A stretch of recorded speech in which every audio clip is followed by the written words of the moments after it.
Halo guys, assalamualaikum warahmatullahi wabarakatuh. Ketemu lagi di YouTube channel aku dan terima kasih banyak buat kalian yang udah klik video ini. Nah guys, jadi di video kali ini aku udah nyiapin satu cerita horor yang berjudul Istriku Bukan Manusia. Nah, cerita ini ditulis oleh Bang Put. Nah, tapi aku bawakan di video aku ini dengan cara dan gaya bahasa aku sendiri. Nah guys, tapi sebelum kita masuk ke alur ceritanya, jangan lupa buat kalian yang belum subscribe, jangan lupa di subscribe, like, share, and comment sebanyak-banyaknya agar aku makin semangat lagi untuk membuat videonya dan aku makin semangat lagi untuk menge-share cerita-cerita horor ke kalian. Oke guys, langsung aja kita masuk ke alur ceritanya. Check it out. Setelah 3 bulan aku meninggalkan rumah ini, akhirnya hari ini aku kembali. Meninggalkan istri yang baru kunikahi 3 bulan lalu. Demi tanggung jawab pada pekerjaan, aku terpaksa meninggalkan istriku, Ratih. Selepas mengucap ijab kabul, aku diharuskan menangani penyakit langka di sebuah desa terpencil, yang tidak memungkinkan aku membawa serta Ratih. Bekerja sebagai dokter, aku harus siap ditugaskan di mana saja, dan harus siap dalam kondisi apapun. Assalamualaikum, Dek, Mas pulang. Ratih, Dek. Kenapa Ratih tak kunjung membuka pintu? Sudah hampir 10 menit aku menunggu. Mungkin Ratih sudah tidur. Ini sudah jam 10 malam. Gumamku lirih. Aku sengaja tidak memberi kabar padanya kalau hari ini aku pulang. Rencananya aku ingin membuat kejutan. Namun, karena ada sedikit kendala, perjalananku tertunda hingga aku tiba di rumah larut malam begini. Krek. Aku tersenyum mendengar suara kenop pintu yang dibuka. Ratih berjalan dengan tatapan kosong. Menyambut kedatanganku pun tidak. Setelah membuka pintu, Ratih kembali masuk tanpa mengucapkan sepatah kata pun. Sayang, kenapa Mas dicuekin? Tanyaku sambil menyeret koper masuk ke dalam rumah. Ratih masih saja bungkam. Aku menutup pintu dan mengejarnya yang masuk ke dalam kamar. Tampak Ratih duduk sembari menundukkan wajahnya. Kakinya menjuntai ke lantai. Sesekali ia mengayunkan kakinya sambil bersenandung kecil. Sayang, kamu marah ya? Karena Mas tidak memberi kabar kalau Mas pulang. Tanyaku sambil bersimpuh di hadapannya. Diam. Ratih tidak menoleh apalagi menjawab. Maafin Mas ya, selama 3 bulan ini Mas mengabaikanmu. Mas janji akan membawamu bulan madu ke tempat yang kamu inginkan. Aku menggenggam tangannya, mencoba menebus rasa bersalah karena telah mengecewakannya. Ratih memang ingin sekali berbulan madu, tapi harus tertunda karena pekerjaanku. Walaupun ini bukan kemauanku, tapi tetap saja aku harus mengalah. Hei, kamu kenapa diam? Kali ini aku duduk di sampingnya, menangkup wajahnya yang tadinya menunduk. Apa ini? Wajah Ratih sangat pucat. Apa dia sakit? Kamu sakit? Kenapa tidak memberi kabar? Tanyaku panik. Rasa panik yang bercampur rasa bersalah. Tidak Mas, aku hanya kurang tidur, jawabnya dengan suara lemah. Maafkan Mas ya, karena Mas kamu jadi bangun. Ya sudah, kamu istirahat lagi aja. Mas mau bersih-bersih dulu. Aku mengecup kening istriku. Wajah yang pucat serta mata yang tampak menghitam. Oh sayang, hatiku sakit melihat keadaan wanita yang berstatus istriku ini. Aku sudah berjanji pada Tuhanku kalau aku akan menjaganya. Tapi secara tidak langsung aku menyakitinya. Tanpa menjawab lagi, Ratih terbaring di atas tempat tidur dan membelakangiku. Aku membenahi selimut sebelum masuk ke dalam kamar mandi. Mas, tolong aku Mas, tolong Mas. Aku mengatur napas. Keringat bercucuran membasahi wajahku. Aku melirik Ratih yang masih tertidur pulas di sampingku. Mimpi itu terasa sangat nyata. di mana Ratih merintih kesakitan di dalam sebuah rumah. Tangannya melambai meminta pertolongan. Aku mencoba meraihnya namun tak sampai. Mungkin karena aku terlalu memikirkan Ratih. Rasa bersalahku padanya membuatku terbawa hingga ke alam mimpi. Maafkan aku sayang, aku janji akan menebus kesalahanku itu. Gumamku sambil membelai wajah istriku. Kenapa wajahnya sangat dingin? Aku membenahi selimut yang sedikit berantakan, memeluk tubuhnya guna memberi rasa hangat. Cuaca di desa ini memang sejuk, apalagi tengah malam seperti ini. Memejamkan mata berkali-kali, tapi rasa ngantukku pun sudah hilang. Mimpi itu terus teringat olehku. Melihat jam dinding, sudah pukul 3 dini hari. Udara yang dingin membuat perutku kosong minta diisi. Karena tidak tega mengganggu tidur Ratih, aku memutuskan mencari makanan di dapur. Aku akan masak semangkuk mie instan. Setidaknya, itu bisa mengganjal perutku sampai pagi nanti. Baru membuka pintu kamar. Angin yang cukup kencang menerpa wajahku. Ah, pantas saja anginnya kencang. Ternyata jendelanya tidak ditutup. Gumamku. Aku menuju jendela dan menutupnya. Hembusan angin malam menusuk hingga ke tulang. Selesai menutup jendela, aku melanjutkan langkah menuju dapur. Tapi aku dikagetkan dengan kehadiran Ratih yang menyiapkan makanan di dapur. Loh, Dek, kenapa kamu bangun? Istirahat saja, biar Mas yang masak, ucapku. Kamu duduk saja, Mas, ini tugasku, jawabnya menoleh. Kamu masih sakit, istirahat saja ya. Aku merebut spatula dari tangannya, tapi Ratih menepisnya.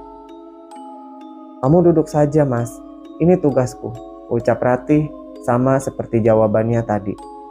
Tidak ingin berdebat, aku hanya pasrah dan duduk di kursi meja makan. Ini Mas, lain kali kalau kamu lapar, mintalah bantuanku.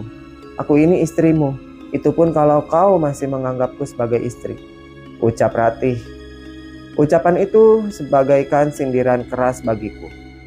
Setelah mengatakan hal itu, dia kembali masuk ke dalam kamar. Mencium aroma mie instan yang sangat menggoda, aku pun langsung melahapnya. Alhamdulillah, perutku kenyang. Ngantuk pun datang. Hams. Setelah selesai menyantap makanan, aku kembali ke kamar, melanjutkan tidurku yang tertunda. Cahaya matahari menyinari wajahku yang masih berada di dalam selimut. Karena mimpi yang membuatku terjaga, aku jadi kesiangan bangun pagi ini. Meraba bagian samping dingin, menandakan kalau Ratih sudah bangun sejak tadi. Aku melirik jam dinding. Oh astaga, sudah pukul 10 siang. Aku bergegas menuju kamar mandi, hanya mencuci wajah dan sikat gigi. Kemana Ratih? Kenapa dia tidak membangunkanku? Sudah bangun, Mas? Tanya Ratih saat aku keluar dari kamar mandi. Ratih sudah berada di kamar dan membersihkan tempat tidur. Maaf ya, Mas telat bangun. Lagian kenapa kamu nggak bangunin? Tanyaku. Aku memeluk tubuh istriku itu dari belakang. Dari tadi malam, aku menahan tidak mengganggunya karena melihat kondisi Ratih yang kurang enak badan. Kamu pasti capek ya, Mas? Baru pulang dari luar kota. Makanya aku tidak mengganggu waktu istirahatmu, ucapnya sembari tersenyum. Tangannya menggenggam tanganku yang masih berada di pinggangnya. Kamu masih marah sama Mas? Mas benar-benar minta maaf. Setelah ini kita akan melanjutkan bulan madu yang sempat tertunda, bisikku di telinganya. Ratih tampak merasa geli akibat hembusan nafasku yang menyapu bagian tengkuknya. Mas, geli tahu. Mending kamu sarapan dulu. Aku sudah siapkan di atas meja makan, ucap Ratih. Gak mau. Mas mau makan kamu aja, jawabku dengan manja. Makan dulu dong. Nanti kamu gak ada tenaga kalau gak makan, ucap Ratih sembari mengedipkan matanya dengan genit. Mas masih kenyang. Makan mie tadi malam, rengekku. Mie? Kamu masak mie sendiri, Mas? Kenapa nggak bangunin aku? Ucap Ratih. Dek. Perlahan aku melepaskan pelukanku. Menatap wajah Ratih dengan serius. Dia bilang apa? Aku masak mie sendiri. Padahal jelas dia yang memasakkan untukku. Memasak mie itu walaupun aku melarangnya. Ada apa, Mas? Kok liatin aku gitu banget? Tanyanya. Ia masih fokus mengganti spray dan sarung bantal. Kamu lupa, Dek. Kan kamu yang masak mie buat Mas tadi. Malam, ucapku. Tatapanku tidak berpaling darinya. Mendengar pertanyaanku, Ratih menghentikan kegiatannya dan menatapku dengan wajah serius. Oh iya, Mas, aku lupa. Mungkin karena tadi malam kepalaku pusing, jadi aku lupa. Ucap Ratih. Apakah sekarang kondisi kamu sudah baikan? Nanti Mas berikan obat ya, ucapku. Tidak, Mas, aku sudah baikan. Lebih baik kamu makan dulu. Perlu aku temani? Ucapnya. Aku hanya menggeleng. Kebiasaanku menikmati sarapan pagi di depan teras sambil membaca koran. Pak Bima sudah kembali, sapa Bu Nina tetanggaku. Iya Bu Nina, saya baru pulang tadi malam, jawabku sembari tersenyum ramah. Memang beginilah aku, orang yang selalu ramah pada siapapun. Apakah Ratih berada di dalam rumah, Pak? Sudah 2 bulan terakhir Ratih jarang kelihatan, ucap Bu Nina. Apa maksudnya? Ratih ada di dalam kok, Bu. Dan selama ini dia selalu di rumah, ucapku. Kak, kalau begitu saya permisi dulu ya, Pak, ucap Bu Nina. Apa yang ia lihat? Setelah melihat ke dalam rumah, Bu Nina seperti ketakutan begitu. Aku melihat arah pandangan Bu Nina yang menuju pintu. Ratih datang dengan membawa nampan yang berisikan kopi. Kenapa Bu Nina ketakutan kalau hanya melihat kedatangan Ratih? Aneh, kenapa Bu Nina ketakutan? Gumamku lirih. Namun ternyata masih didengar oleh Ratih. Biarkan saja, Mas, mungkin dia ada urusan lain, ucap Ratih. Bu Nina mengatakan kalau selama 2 bulan ini kamu jarang berada di rumah. Apakah itu benar? Aku melayangkan pertanyaan pada Ratih, yang kini duduk di kursi sebelahku. Itu tidak benar. Aku selalu berada di rumah. Memang aku jarang keluar rumah. Makanya orang-orang beranggapan kalau aku tidak sedang berada di rumah, jawab Ratih. Oh, begitu, ucapku sembari meraih secangkir kopi yang baru dibawakan oleh Ratih. Oh ya, Dek. Hari ini kita ke rumah ibu ya. Kamu siap-siap dulu, Gih, pintaku pada Ratih. Rumah orang tuaku berada di desa sebelah. Hanya berjarak sekitar 5 km. Tapi jalanan yang ditempuh adalah hutan rimba. Aku tidak ikut, Mas. Kamu saja, ucap Ratih. Bagiku hal yang wajar kalau Ratih menolak.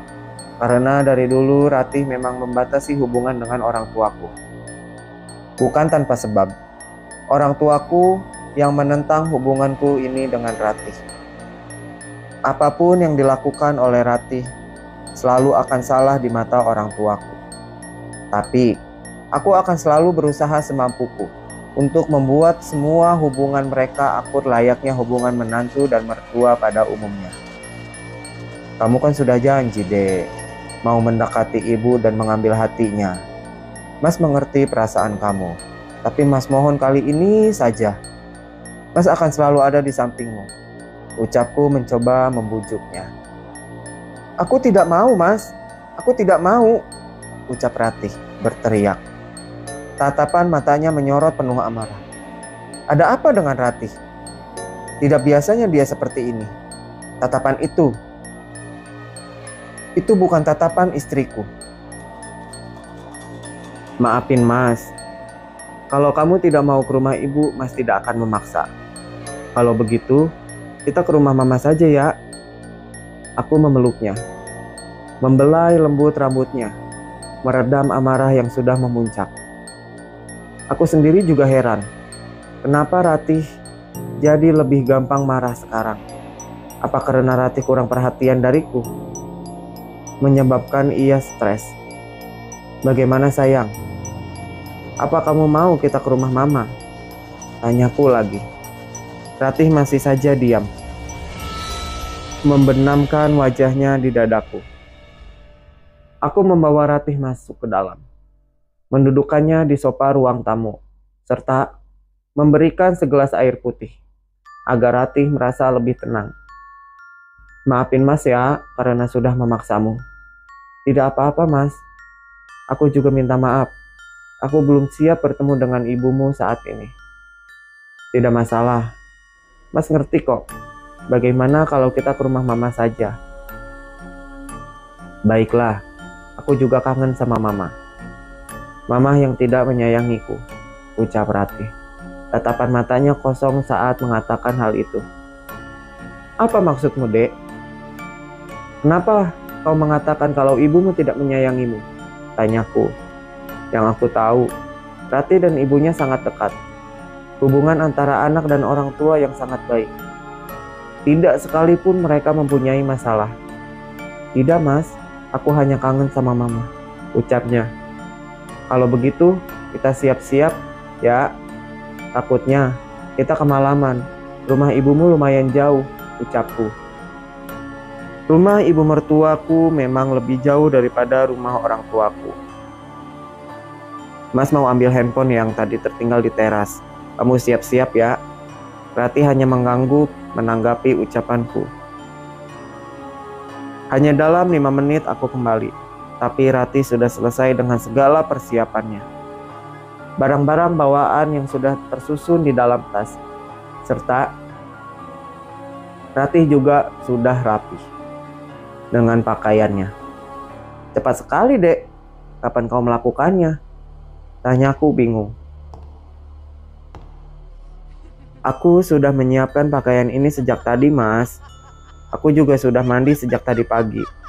Jadi, aku hanya mengganti pakaian saja. Maka dari itu, lebih cepat, ucap Ratih menjelaskan. Kapan kamu menyiapkannya? Mas kan baru ngajak kamu pergi. Tanyaku lagi.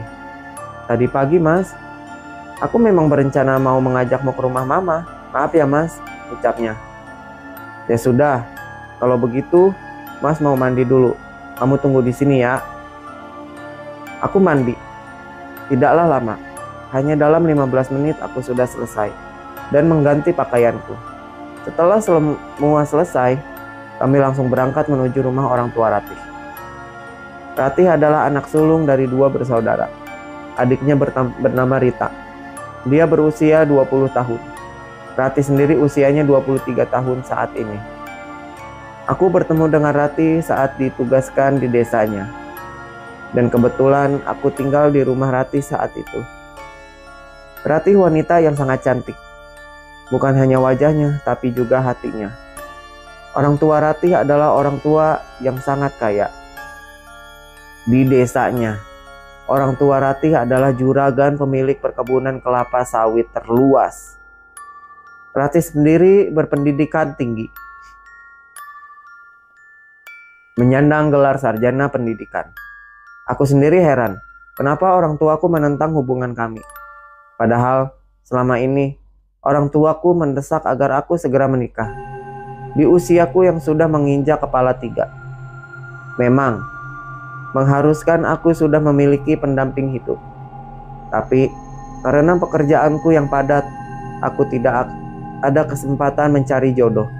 Hingga pada suatu hari aku bertemu dengan Ratih dan sama-sama saling menyukai. Saat pertama kali aku mengenalkan Ratih pada orang tuaku, mereka setuju aja dengan Ratih. Tapi entah kenapa, menjelang hari pernikahan orang tuaku tiba-tiba melarang dan meminta aku membatalkan rencana pernikahan. Sementara undangan sudah disebar dan hanya menunggu hari saja. Tidak mungkin aku membatalkan pernikahan kami. Aku tetap melanjutkan walau orang tuaku menentang hubungan kami. Perjalanan memakan waktu 5 jam menuju rumah orang tua Ratih. Jalanan berlubang serta bebatuan yang banyak membuatku harus sabar mengendarai mobil ini. Belum lagi jalanan ini dikelilingi hutan dan jurang yang lumayan curam.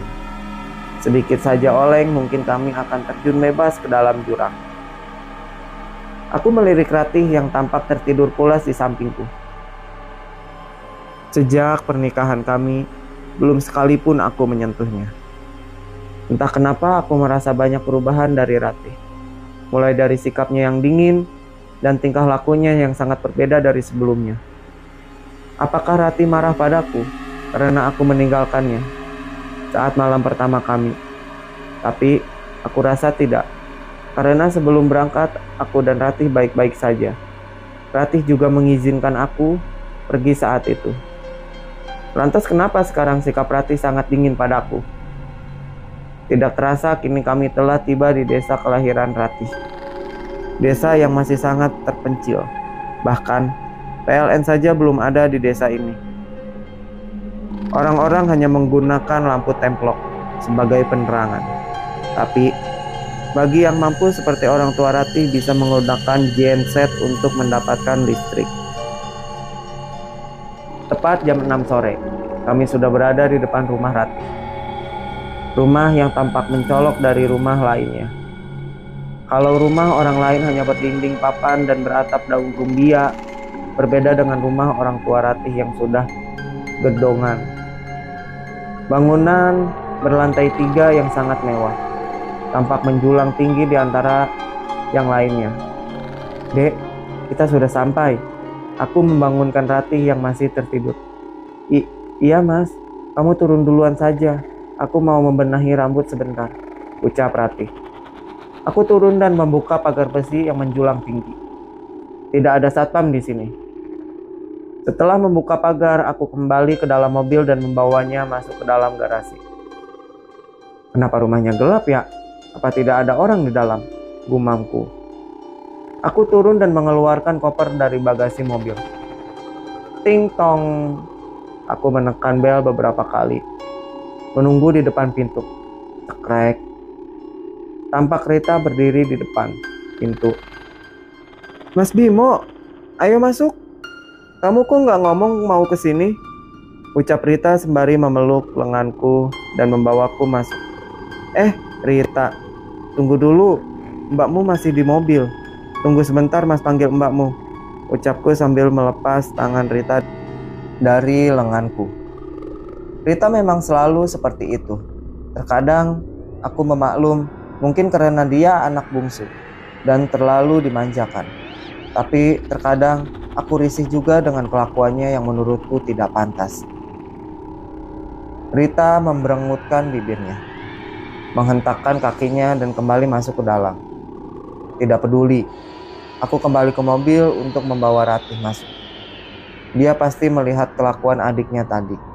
Biasanya sih, Ratih tidak pernah mempermasalahkan hal itu. Tapi aku nggak tahu sekarang karena Ratih lebih gampang marah. Ayo dek, udah belum benerin rambutnya? Ucapku sambil membuka pintu mobil. Tanpa menjawab, Ratih keluar dari mobil dan berjalan masuk tanpa menungguku. Kalian datang, silahkan duduk nak. Ibu akan membuatkan minuman dan cemilan. Sambut Bu Ratna, ibu mertuaku. Terima kasih Bu, maaf merepotkan. Jawabku sembari duduk di sofa ruang tamu. Kemana Ratih? Perasaan tadi masih ada di sini, tapi sekarang aku tidak melihatnya. Aku menyeret koper dan membawanya ke kamar Ratih. Mungkin saja Ratih berada di kamar saat ini. Ceklek, aku membuka pintu kamar Ratih. Gelap dan pengap. Sepertinya kamar ini sudah lama tidak dibersihkan. Bau menyengat dari abu sangat menyeruak, menusuk hidung. Aku berjalan menuju jendela, menyimak gorden dan membuka jendela agar udara di kamar ini berganti. Sapuan angin kencang menerpa wajahku saat aku membuka jendela. Mas, aku terjolak kaget. memutar pandangan ke belakang saat mendengar suara bisikan yang menyapu di telinga. Tidak ada siapapun. Mungkin hanya halusinasiku saja. Aku membuka lemari. Aku akan mengganti spray yang sudah berdebu ini dengan yang baru. Ratih pasti kelelahan dan ingin istirahat. Lagi pula, malam ini aku dan Ratih akan menghabiskan malam panjang. Tersenyum sendiri hanya dengan membayangkan bagaimana nanti pengalaman malam pertamaku dengan Ratih yang sempat tertunda. Krit, krit, krit. Dari jendela saat angin berhembus. Cuaca di luar mendung. Sepertinya sebentar lagi akan turun hujan. Aku menyalakan flash ponsel untuk penerangan. Menutup jendela yang terbuka karena angin mulai kencang. Samar-samar aku melihat seseorang melintas di depan jendela yang sudah tertutup. Karena penasaran, aku kembali mendekat dan melihat lebih jelas. Tidak ada siapapun. Mungkin aku salah lihat. Merasa lelah dengan perjalanan yang lumayan jauh, terlebih aku yang menyetir mobil sendiri, aku memilih berbaring sejenak, meluruskan pinggang yang rasanya kaku. "Mas, tolong aku mas." Aku tersentak mendengar suara itu. Saat membuka mata, aku dikejutkan dengan sosok makhluk yang menyeramkan yang kini berbaring di atas tubuhku. Mau bergerak namun tidak bisa. Mau berteriak pun tidak bisa. Suaraku seperti tertahan di tenggorokan. Apa ini makhluk yang menyeramkan itu tersenyum. Menyeringai memamerkan giginya yang runcing. Wajahnya tepat berada di atas wajahku. Hembusan napasnya menyapu wajahku. Wajahnya hancur dan dipenuhi belatung. Rambut panjang yang mengembang bebas. Jelas saja kau ketar-ketir melihat itu. Seumur hidup ini pengalaman pertamaku melihat makhluk menyeramkan seperti ini. "Kau takut, Mas? Kau takut padaku? Tolong aku, Mas." Wajah yang tadinya tersenyum kini berubah menjadi wajah sedih saat ia mengucapkan kata-kata itu. Air liur yang bercampur darah mengalir dari mulutnya mengenai wajahku. "Bima, bangun! Hei, kamu kenapa?" Saat seseorang menepuk pipiku. Aku tersadar dan langsung duduk. Masih dengan wajah linglung aku memperhatikan sekitar. Apa itu? Tadi aku hanya mimpi? Tapi tidak mungkin aku mimpi. Jelas aku melihat dan masih mengingat semuanya. Wajah menyeramkan itu sangat mirip dengan wajah istriku, Ratih. "Di mana Ratih, Bu? Apa dia baik-baik saja?" tanyaku pada Bu Ratna. Ternyata mertuaku yang membangunkanku barusan. Aku bangkit dari tempat tidur dan hendak berlari keluar mencari keberadaan Ratih. "Ratih sedang di kamar, papanya." "Kamu kenapa? Mimpi buruk?" tanya Bu Ratna. "Makanya kalau menjelang maghrib jangan tidur, mitosnya akan diganggu makhluk halus," sambung Bu Ratna. "Tapi Bu, sudah 2 kali aku mimpi seperti ini. Mimpi seorang wanita yang meminta tolong dan suara itu adalah suara Ratih," ucapku menjelaskan. "Kamu lihat sendiri kalau Ratih baik-baik saja. Sekarang kamu mandi. Setelah itu kita makan malam bersama. Ibu keluar dulu," pamit Bu Ratna. Apa benar kalau aku hanya mimpi? Tapi kenapa mimpi itu seperti nyata? Dan aku sadar saat itu hanya saja aku tidak bisa menggerakkan tubuhku. "Cepat mandi, kami tunggu di meja makan," ucap Bu Ratna sebelum meninggalkan kamar ini. Saat Bu Ratna keluar, terdengar suara genset yang menyala. Aku masih mematung berdiri di samping ranjang, memperhatikan seisi kamar ini. Tidak semenyeramkan tadi karena sekarang sudah terang. Aku meraba rambutku yang kejatuhan sesuatu dari atas. Cairan lengket yang kemerahan. Apa ini? Dengan perlahan aku menengok ke atas, memastikan cairan apa yang baru saja jatuh ke kepalaku. Sosok makhluk menyeramkan yang tadi ada dalam mimpiku, kini makhluk itu merayap di pelafon rumah dengan kondisi wajah mendonggak ke bawah. Cairan bening dari mulutnya terus saja mengalir. Makhluk itu tersenyum, menyeringai melihatku. Kakiku bergetar hebat. Mau melangkah tapi rasanya berat. Kakiku seperti terpaku di lantai. Mas, kok malah bengong di situ? Ayo ke meja makan. Semua orang sudah nungguin loh. Rita menarik tanganku hingga aku tersentak. Memeriksa plafon memastikan apa yang aku lihat tadi, tapi kosong. Tidak ada apapun di sana. Kamu nyari apa, Mas? Kenapa dari tadi celingak-celinguk sih? Tanpa menjawab pertanyaan Rita, aku terus meneliti seluruh sudut kamar ini. Tidak mungkin ini hanya sebatas halusinasi. Ini benar-benar nyata. Mas Bima, ayo. Rita menarik tanganku keluar kamar. Walaupun aku meninggalkan kamar itu, tapi perhatianku tetap mengarah ke belakang. Entah kenapa, aku merasa ada yang tidak beres di rumah ini. Suasananya yang sangat berbeda dari terakhir aku tinggalkan di sini. Loh, Bima, kamu belum mandi? Tanya Bu Ratna, kala melihatku masih menggunakan pakaian yang sama.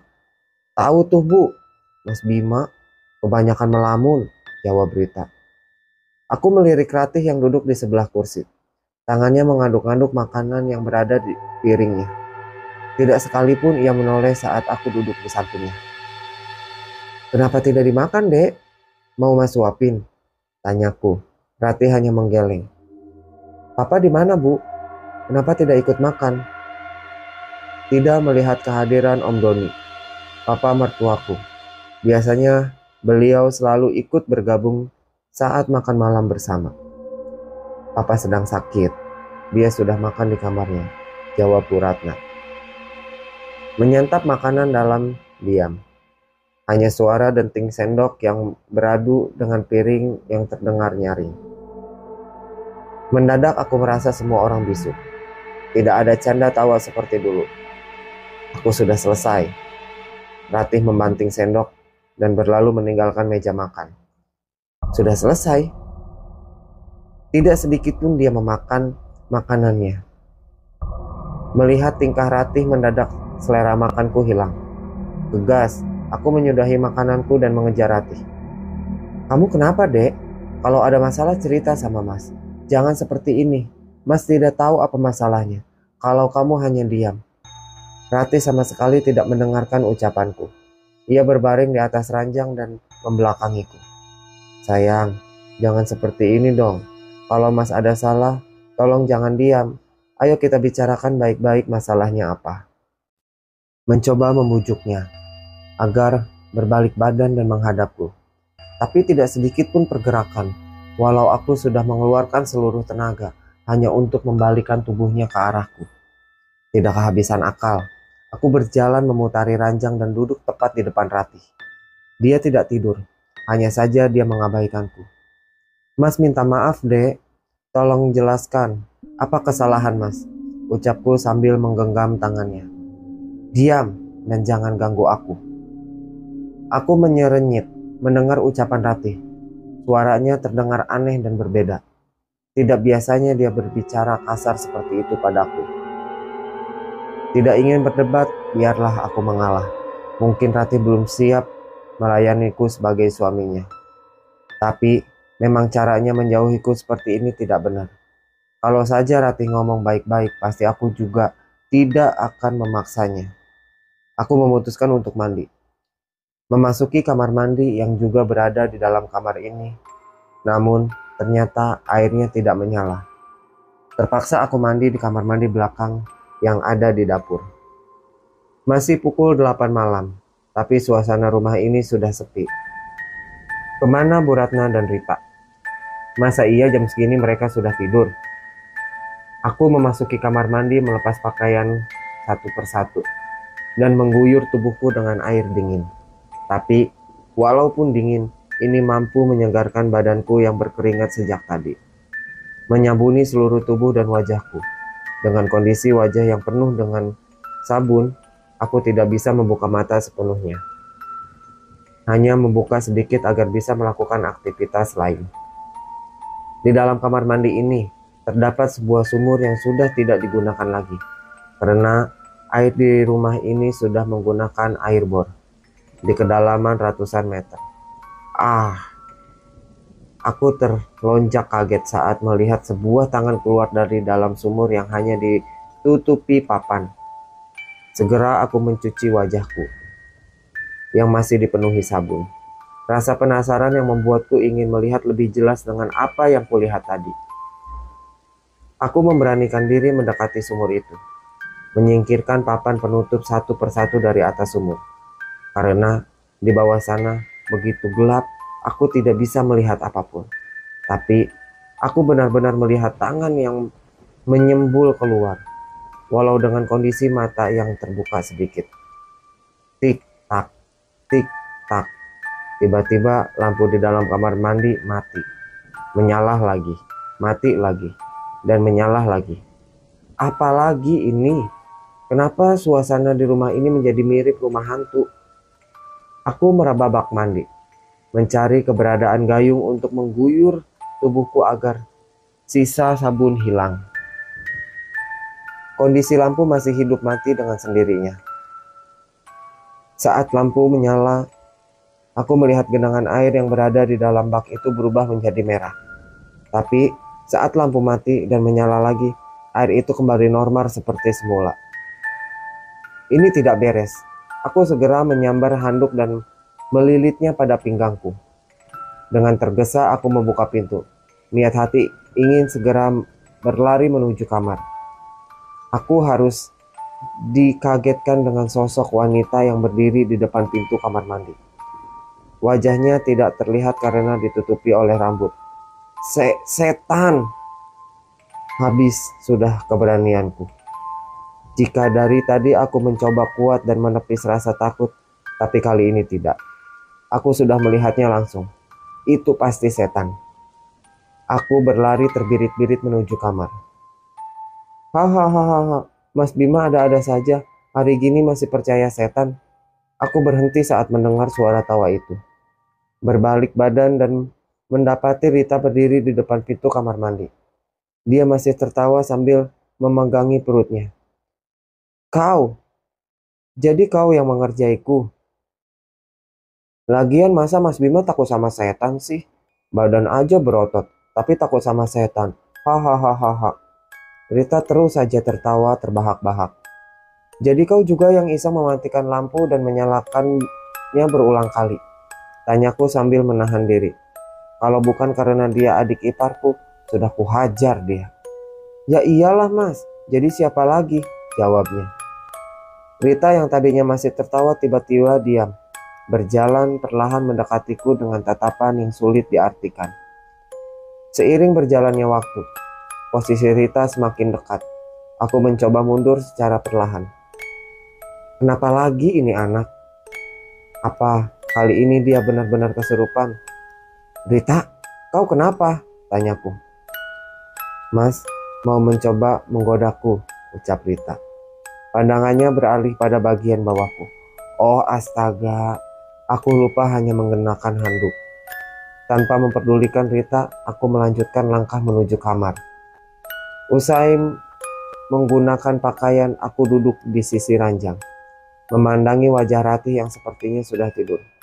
Hup, aku menghela napas panjang, sebelum akhirnya aku ikut berbaring di sampingnya. Baru saja mataku terpejam. Aku merasakan pergerakan dari Ratih. Pura-pura tertidur, tapi aku memperhatikan Ratih yang bangun dan keluar dari kamar ini. Mau kemana dia? Karena rasa penasaranku, aku turun, bangun dan mengikutinya. Ratih menuju ke dapur, membuka kulkas dan berdiri di depan kulkas yang terbuka lebar. Aku tidak bisa melihat apa yang sedang Ratih lakukan di depan kulkas itu. Memberanikan diri untuk mendekat, namun mendengar langkahku mendadak Ratih menoleh. Aku mundur beberapa langkah, melihat pemandangan di hadapanku saat ini, di mana Ratih memakan daging mentah yang berada di dalam kulkas. Mulut serta tangannya berlumuran darah, matanya melotot melihatku. Dengan cepat aku berlari meninggalkan dapur. Sesekali aku masih menoleh ke belakang. Ratih mengejarku. Tapi yang lebih mengejutkan adalah kakinya tidak menapaki lantai. Bruk! aku membanting pintu saat memasuki kamar. Duduk bersandar pada daun pintu, mengatur laju napas yang tidak beraturan. Tak sengaja netralku melirik tempat tidur. Aku terjingkat kaget saat mendapati Ratih masih tertidur pulas di bawah selimut tebalnya. Ini tidak mungkin. Mengecek mata berkali-kali, memastikan lagi apa yang kulihat ini nyata. Keringat dingin mulai bercucuran membasahi wajah. Dengan perlahan aku mendekat, memastikan kalau yang sedang bersamaku ini adalah Ratih.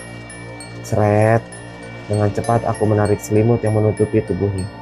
Sontak Ratih terjaga karena ulahku. Ia menatapku dengan tajam, tapi wajahnya tidak lagi dipenuhi darah. Jika yang kutemui di dapur tadi adalah Ratih, tidak mungkin secepat itu dia membersihkannya. Lagi pula, aku sudah mengunci pintu sebelum sosok menyeramkan itu masuk. Tanpa mengucapkan sepatah kata pun Ratih meraih selimut dan melanjutkan tidurnya. Aku duduk bersandar pada sofa di ruangan ini. Pikiranku berputar pada kejadian beberapa hari ini. Kejadian yang menurutku di luar nalar. Dingin sekali di sini, Mas. Masih dalam lamunan, tiba-tiba aku mendengar suara rintihan yang melengking, namun sumbang seperti terbawa angin. Suara yang terkadang hilang dan terdengar lagi, menjauh dan mendekat lagi. Suara itu berasal dari luar jendela. Langkah menuntunku mendekat. Serak! Menyimbak gorden dan memandang keluar. Dengan gerakan pelan aku membuka jendela kaca itu. Hus! Hawa dingin dan mencekam menerpa wajahku saat kaca jendela baru dibuka. Bersamaan dengan itu, terdengar suara rintik hujan yang perlahan turun. Dingin. Hembusan angin kencang membawa suara rintihan yang menyayat hati. Bersamaan dengan hembusan angin, suara itu perlahan menghilang. Rak, rak, rak.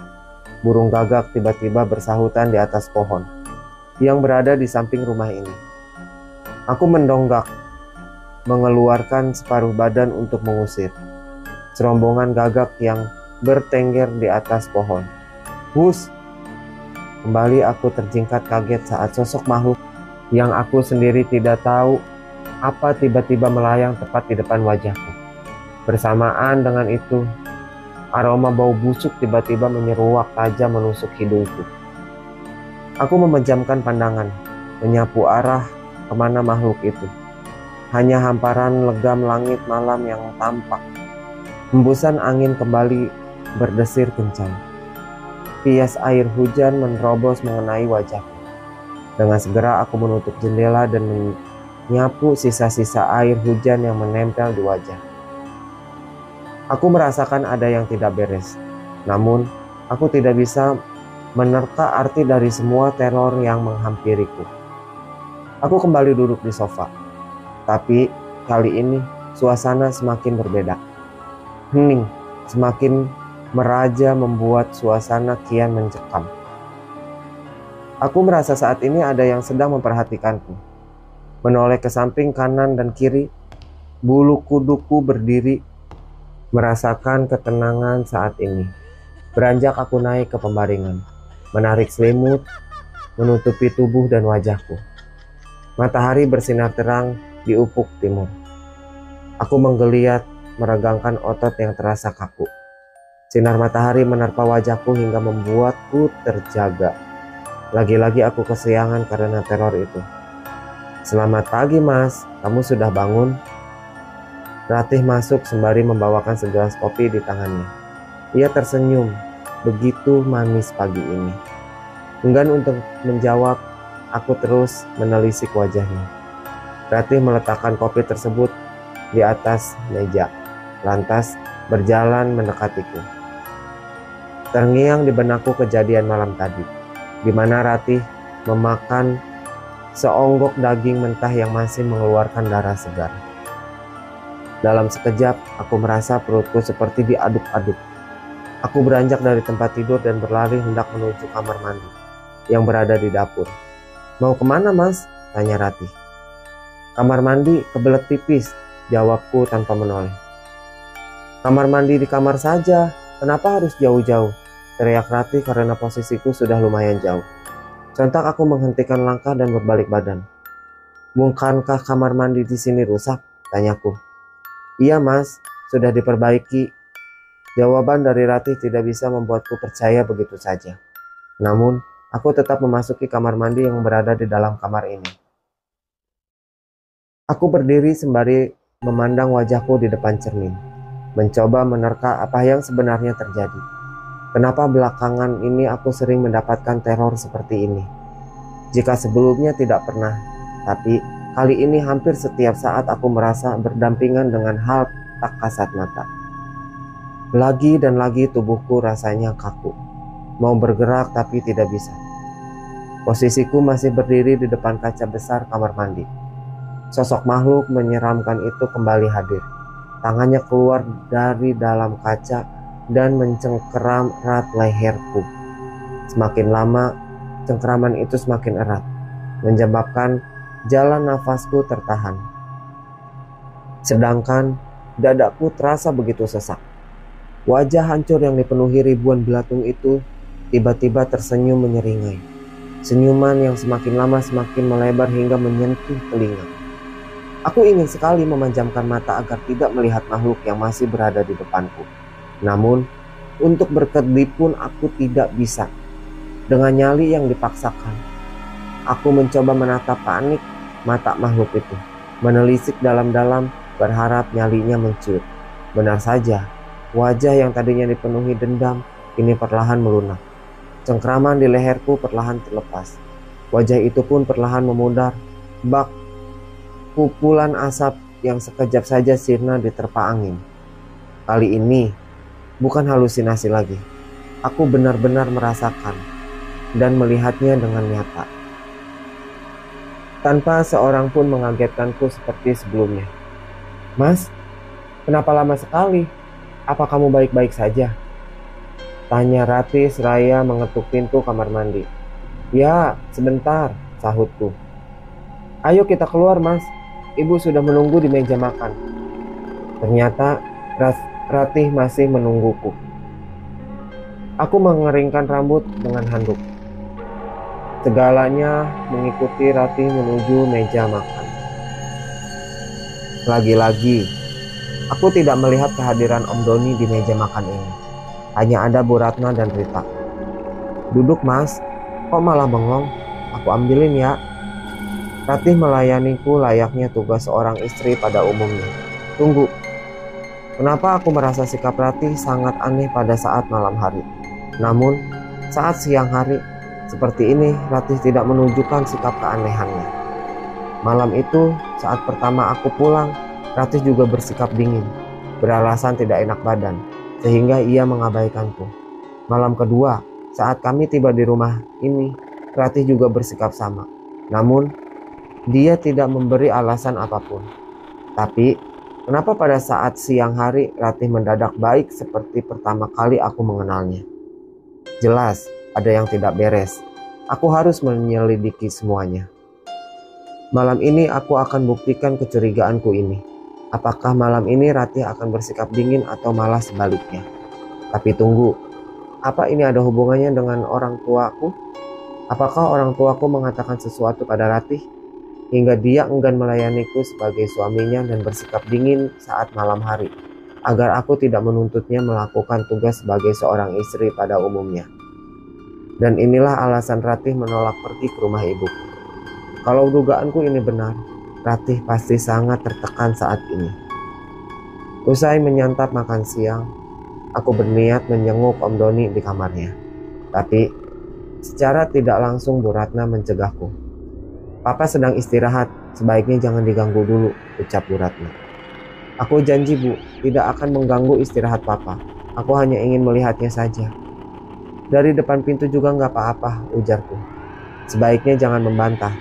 Aku capek mengurus Papa. Kalau dia bangun, aku juga yang repot, ucap Bu Ratna penuh penekanan. Mau tak mau aku menurutinya. Ratih mengelus lenganku seolah dia tahu perasaanku saat ini. Mama dan Rita ada urusan. Ingat, jangan mengganggu istirahat Papa, ucap Bu Ratna. Aku hanya mengangguk. Sementara Ratih diam membisu. Duduk berdua di ruang tamu sambil menonton televisi. Ratih menyandar pada pundakku. 1 jam berlalu, aku merasa bobot tubuh Ratih kian berat. Aku melirik wajah Ratih. Ternyata dia sudah tidur. Dengan pelan aku memindahkan kepalanya pada bantalan sofa. Ini kesempatanku melihat kondisi Om Doni. Entah kenapa rasa penasaran membuatku ingin melihatnya.